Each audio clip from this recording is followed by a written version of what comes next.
Magandang hapon po mga kapatid sa Panginoon. May tanong lang po ako sa bawat isa sa atin. Sa atin pong bang buhay bilang isang mananampalataya ay atin po bang nakilala talaga ng buo kung sino si Lord sa ating buhay? Mga kapatid sa Panginoon, sa akin pong pinagdadaanan, nakilala ko po si Lord kung sino po siya sa aking buhay. Nakita ko po kung paano siya mag-work sa aking buhay. Naramdaman ko po ang kanyang love, ang kanyang mercy, ang kanyang grace sa aking buhay. At higit sa lahat, yung pagiging just niya ay akin pong nararamdaman. And I praise and thank God dahil sa kabila ng pagsubok ng aking buhay ay nalampasan ko ito at nagkaroon ako ng victory dahil sa Panginoong Diyos. I hope and I pray mga kapatid sa Panginoon na ang bawat isa sa atin ay magkaroon din ng layunin na kilalanin ng lubos kung sino si Lord. At salamat sa Panginoon din sa opportunity na binigay niya sa akin sa araw na ito na makapagbahagi ng kanyang salita sa pamamagitan po ng life ni King Saul. And po, so mga kapatid sa Panginoon, ay tayo muna sandaling manalangin. Let us pray. Dakilan naming Diyos na makapangyarihan sa lahat, salamat po muli sa inyo pong gabay, sa inyo pong pagmamahal, at maging sa inyong pag-ibig sa bawat isa sa amin, Panginoon Lord God. Salamat din po sa proteksyon na patuloy niyo pong binibigay sa amin at maging sa mga pagsubok na meron kami, Panginoon. Thank you dahil po sa mga bagay na ito ay lalo kaming tumatag sa amin pong pananampalataya sa inyo. And Panginoon, dalayan ko po sa inyo ay tulungan niyo po ang bawat isa sa amin na maging open yung mind, maging open din po yung heart sa inyong mga salita, Panginoon Lord God. At dalayan ko rin po, Panginoon, ay ang bawat isa sa amin ay matuto tanggapin ang inyong mga salita, Panginoon.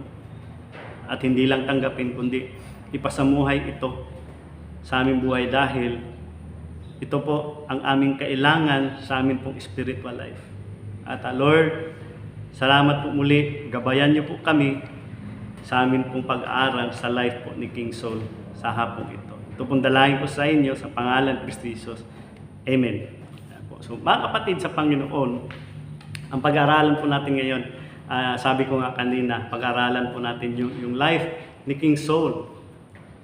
Alam niyo ba mga kapatid, kung ating titingnan ang life ni King Saul sa 1 Samuel hanggang 2 Samuel ay makikita natin na napakaganda yung kanyang simula. Pero yung kanyang pagwawakas naman ay hindi naging maganda. Kung titingnan po natin yung background ni King Saul, siya po ay naghari sa Israel ng 2 taon.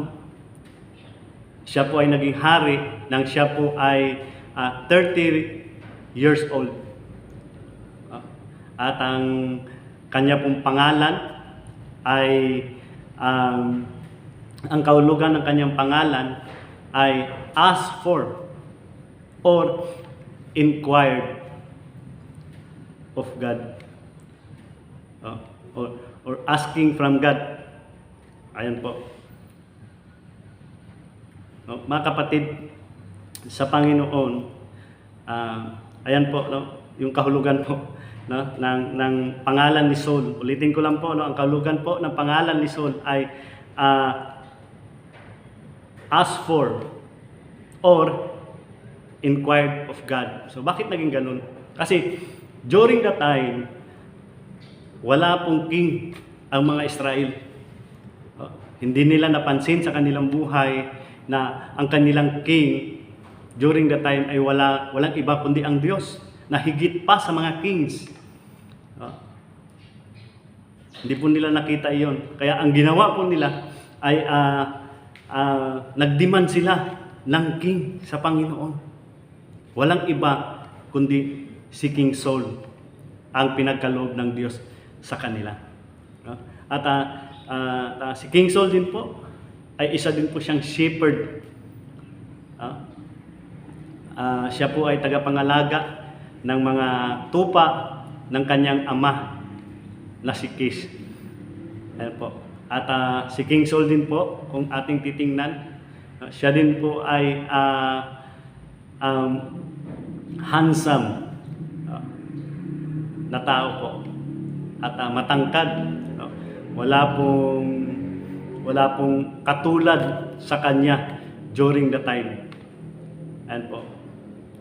At mga kapatid, sa Panginoon at ang kanya pong family ay ang kanyang father, sabi ko kanina, si Kish, at ang kanya pong daughters ay si Jonathan, si Abinadab, si Melchishua, at si Isboset. Ayan po. At ang kanya pong wife ay walang iba kundi si Ahinoam, na anak po ni Ahimas.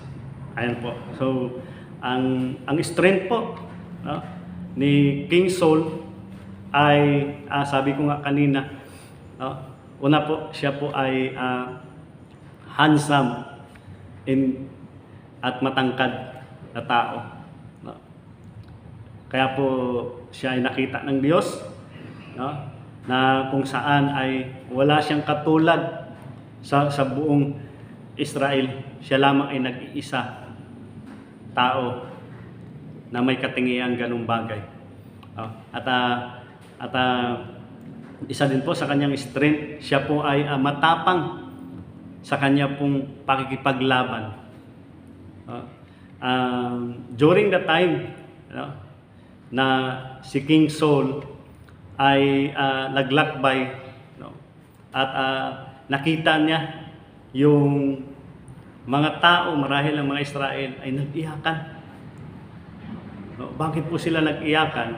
Kasi nga po, gusto ng mga Ammonites na sila po ay sumuko. Sila po ay sumuko at magpasakop sa kanila. Siguro marahil nakita ng mga Israel na wala na silang kakayahan gawin pa. Kaya sila umiiyak. At nang nakita ito ni King Saul, tinanong nila, bakit kayo nag-iiyakan? At ang dahilan,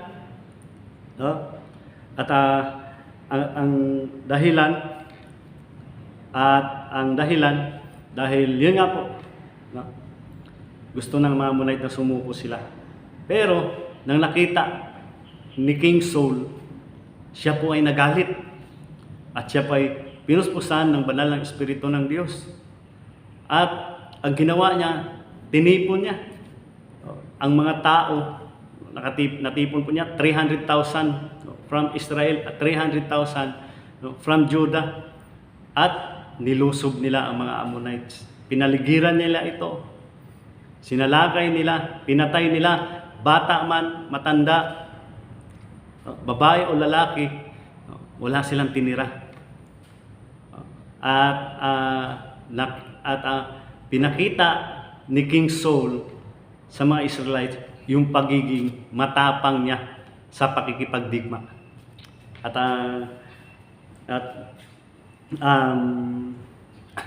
isa po sa kanyang strength din po, siya po ay may pananampalataya sa Diyos. Naalala niyo po, nang nawala yung asno ng kanyang tatay na si Kish, ay hinanap niya ito. At kung saan-saan niya ito hinanap. At alam niya na matatagpuan niya ito. Kaya po niya hinanap. Siya ay may pananampalataya sa Diyos na mahanap po niya ang asnong ito. Kaya po dito niya nakilala si Samuel. At dito siya itinilaga ng Diyos bilang pagkatawag sa kanya na pamunuan ang Israel. After nun, nakita din niya yung asno. At sa kanyang panimula ng kanyang buhay ay sabi ko nga kanina, napakaganda po. At mga kapatid, sa Panginoon, mayroon din pong mga weaknesses si King Saul. Ang kanya pong weaknesses, una po ay disobedient sa Panginoon. Ayan po. So, naalala niyo po, ang una niyang pag-disobey sa Panginoon ay after niyang mapagtagumpayan, no, sa paglaban sa mga Ammonites, ay dumating sa point na siya ay pumunta sa Gilgal. No? At pagdating po doon, mga kapatid sa Panginoon, ay napansin niya, no, na ang mga tao ay nasipag-alisan. Nakakaramdam siya ng pangamba. No? Nasipag-alisan ang mga tao, ngunit ito yung dahilan na nag-disobey siya sa Diyos. Ang ginawa niya ay gumawa siya ng altar, nag-alay siya sa Panginoon. At nang nakita siya, at nang dumating si Samuel, alam niyo po ba anong sabi niya kay Samuel? Tinanong siya ni Samuel na, bakit ka nag-alay sa Diyos? At ang sabi niya, no, nakita ko ang mga tao ay nasipag-alisan. At ikaw, hinihintay kita, ang tagal mo, sabi niya. No? Kaya ko ito ginawa dahil baka ako ay mamatay at hindi ako makapag-alay sa Panginoon. At ang sabi sa kanya ni Samuel, bakit mo ginawa iyan? Isa po yung kasalanan sa Panginoon. At pangalawa na disobedience na ginawa niya sa Panginoon ay yung time na inutusan siya ni Samuel na lisanin ang mga Amalekites. At nilusob niya ito. At ang bilin sa kanya ni Samuel ay walang itira, kahit pa ang mga hayop. Pero anong ginawa niya? Tinira niya yung mga magagandang mga animals. At inuwi niya at inalagaan niya. At napansin ito ni Samuel. Napansin ito ni Samuel. At ang sabi pa nga niya kay Samuel, no? Hindi ako ang gumawa niyan. Ang gumawa niyan ay ang mga tauhan ko. Sabi niya, sinunod ko ang kalooban ng Diyos. Sabi niya, pero ang sa mga animals na yan ay hindi ako ang gumawa niyan. Nakita, no, ng aking mga tauhan na maganda at nais. Kaya po namin ito tinago at amin po itong ialay sa Diyos. At si Samuel po ay hindi natuwa. Sabi ni Samuel, no, bakit mo ginawa iyon? No, sabi, kaya po nabanggit ni Samuel sa kanya na obedience is better than sacrifice. Yun po yung mga katalaga na ni Samuel na hindi ko makakalimutan sa Biblia. At yun po, no, pangalawa pong pagkasala, pag-disobey ni King Saul sa Panginoon. At isa din po sa kanyang weakness ay siya po ay impatient. Ayan po. No? Na yun nga po, sabi ko kanina, na nag-alay siya sa Diyos kasi ang tagal dumating ni Samuel. Inintay niya si Samuel pero hindi pa dumating. Nagkaroon siya ng pangamba at nag-alay siya sa Diyos. At nang dumating si Samuel, tinanong siya bakit niya ginawa iyon. Na dapat, hindi niya dapat gawin iyon kasi isa yung kasalanan sa harapan po ng Diyos. Ayan po. Naging impatient po siya, mga kapatid sa Panginoon. At pangatlo po ng kanyang weakness ay nagkaroon po siya ng bitterness and jealousy. Ayan po. So, nang si King David ay natalo niya si Goliath, dito po nagsimula yung kanyang bitterness and jealousy kay David. Dahil po nang sila po ay umuwi ni Saul kasama ang kanyang mga tuwan, bawat bayan na kanila pong nadadaanan ay nagkaroon ng kasiyahan. Sila po ay umaawit. At ang kanila pong inaawit ay si Saul ay pumapatay ng libo-libo. No? But si David ay pumapatay ng 10,000.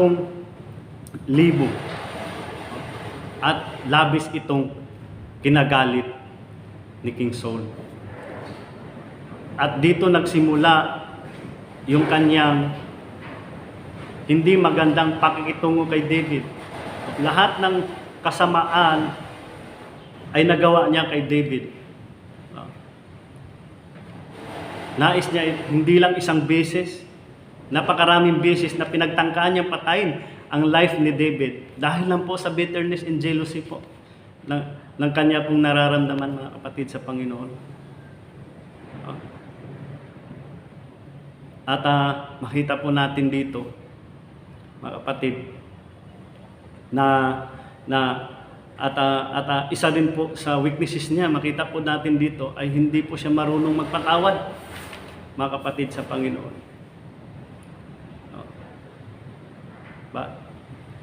Never po niya pinatawad si King David. Na kung saan wala namang kasalanan talaga si David sa mga pangyayari. Siya lang din po ay tinalaga ng Diyos na sumusunod na hari, sapagkat si King Saul ay nireject na ng Panginoon during the time. Tinalikuran na siya ng Panginoon dahil siya po ay naging disobedience. At hindi lang po pagpatawad, no, yung naging weakness dito po ni King Saul ay kundi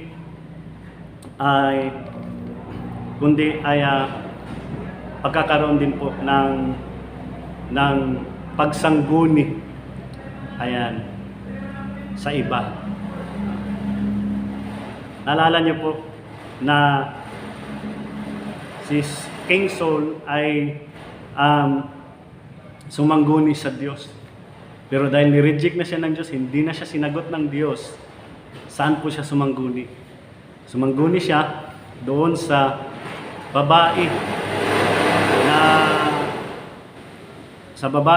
na kung saan ay nagipag-usap sa espiritu ng mga patay. No? Ayan. Pinatawag niya. Sabi niya sa kanyang mga tauhan, maghanap kayo, hanapin nyo. Pero during that time kasi, ay gumawa din ng law gumawa din ng law si Saul. Kanyang nilisan din ang mga tao na yun na sumasangguni sa mga patay. Kaya po natakot ito. Kaya para hindi po matakot yung sumasangguni sa espiritu ng mga patay, ang ginawa ni Saul ay nagpalit po siya ng anyo. At nakahanap sila at sa kanila, at siya po ay lumapit doon, at ang kanyang kahilingan ay makausap si Samuel. Kasi during the time, patay na si Samuel. At yun nga po, natakot nga po yung babae na sumasangguni sa espiritu ng mga patay, kasi alam niya na si King Saul yung kanyang kaharap. At pagkatapos noon, sinabihan pa siya ni Samuel na bakit mo ba ginagambala yung aking buhay? Mga kapatid sa Panginoon, grabe po yung pinagdaanan po ni King Saul sa kanyang buhay. Ayan po. At mga kapatid sa Panginoon,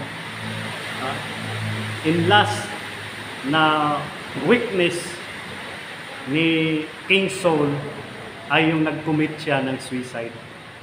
Ayan. No? Nung nilusob sila ng mga Pilisteo, ng mga Palestine, halos napatay ang lahat niyang tauhan. Kahit ang kanyang mga anak na si Jonathan, si Isboset, si Abinadab, no, namatay din sa kamay ng mga Pilisteo dahil naabutan sila. Pero si King Saul, siguro naramdaman niya na pag naabutan siya ng mga Pilisteo ay paparusahan siya, papahirapan siya. Kaya sinabi niya doon sa tagapagdala ng kanyang gamit pandigma, sabi niya, saksakin mo na ako para hindi na ako nila mabutan at pahirapan pa. Pero ngunit, hindi ito magagawa ng taong iyon. Kaya ang ginawa niya, kinuha niya yung sipa at sinaksak niya yung kanyang sarili. Ayan po. At siya po ay namatay, mga kapatid, sa Panginoon. At mga kapatid sa Panginoon,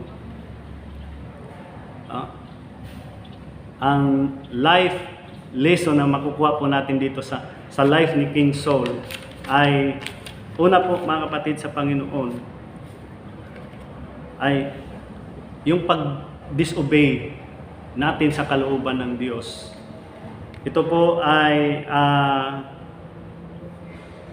magkakaroon ng kasiraan po sa ating character. Ayan, so tandaan po natin ito na ang hindi pagsunod sa kalooban ng Diyos, nagdadala ito ng kasiraan sa ating buhay, sa ating character. Alam niyo kung bakit? Tingnan niyo po. Kasi po, wala po doon ang Diyos sa ating buhay. Di ba? Tingnan mo kung anong nangyari sa kay King Saul nung naging disobedient siya sa Panginoon. Nasira yung kanyang personalidad, nasira yung kanyang integrity, nasira yung kanyang character. Kasi po lahat ng hindi kalooban ng Diyos ay ginagawa niya. Diba? Nagkaroon siya ng bitterness, jealousy kay David. Hindi naman kalooban ng Diyos yun. Nagkaroon siya ng puot at galit kay David. Hindi naman kalooban ng Diyos yun. Nagkaroon siya ng walang pagpatawad sa Diyos. Walang pagpatawad sa kanyang sarili. Walang pagpatawad sa kay King David na hindi naman kalooban ng Diyos. Hindi yan niya nakikita sa kanyang sarili na siya ay nagkasala sa Diyos.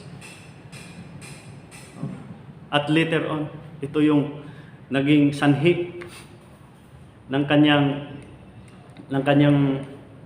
pagkamatay maaari. No? Dahil tinalikuran na siya ng Diyos. Mga kapatid, sa Panginoon, napakahirap po na lumayo sa kalooban ng Diyos. Sapagkat ang buhay po natin ay maapektuhan. Marahil masira yung ating reputasyon, masira yung ating character. No? Mga kapatid sa Panginoon. At pangalawa po na atin pong matutunan sa life po ni King Saul ay kapag ikaw ay nagkasala sa Diyos, mga kapatid sa Panginoon, tanggapin mo ito, aminin mo ito, at magkaroon ka ng totoong repentance sa Panginoon. Kasi mga kapatid sa Panginoon, si King Saul, anong ginawa niya? Marami siyang reasoning nung alam nung na kinausap siya ni Samuel. Marami siyang reasoning. Sabi niya, hindi naman akong gumawa niyan. Sumunod ako sa kalooban ng Diyos. Pero yung mga tauhan ko, nakita nila magaganda at tinago nila ito at para ihandog sa Diyos. Mga kapatid sa Panginoon, yung kasalanan po ni King Saul, hindi po natin makitaan siya ng repentance, ng pag-amin sa kanyang kasalanan. Marami po siyang reasoning. Marami siyang paligoy-ligoy pa. Mga kapatid sa Panginoon, ito po yung tandaan natin. Hindi po tayo nagkakasala sa kapwa natin, sa ating mga ginagawa. Tandaan po natin, nagkasala po tayo sa Diyos. Yung Diyos po ang ating titingnan, mga kapatid sa Panginoon, hindi po yung mga tao na nasa paligid po natin. Kasi ito po ay ating personal relationship sa Panginoon. Kaya mga kapatid sa Panginoon, magkaroon ka rin ng takot, na magkaroon din tayo ng takot sa ating Panginoong Diyos. Mga kapatid, at pangatlo po na atin po matutunan sa life po ni King Saul, yung pagkakaroon po ng bitterness and jealousy. Ito po ay magdadala sa atin ng galit at puot. Ayan. Diba si King Saul, grabe yung kanyang bitterness and jealousy kay David. Diba? Kasi si David na yung pinupuri ng mga tao during the time, siya na yung tinitingala na maging next king. Pero yung galit at puot ni King Saul nandoon. Ilang beses niya pagtangkaan yung buhay ni King Saul. Ay, ni King David pala. No? Hindi lang isa, dalawa, kundi tinutugis niya ito. No? Marahil everyday, mga kapatid sa Panginoon. Ayan. So, pangatlo po, pang-apat po na life lesson natin pong makikita dito, mga kapatid sa Panginoon, ay magkaroon talaga tayo ng humility sa Diyos. Humility, pagpakumbaba sa harapan po ng Diyos.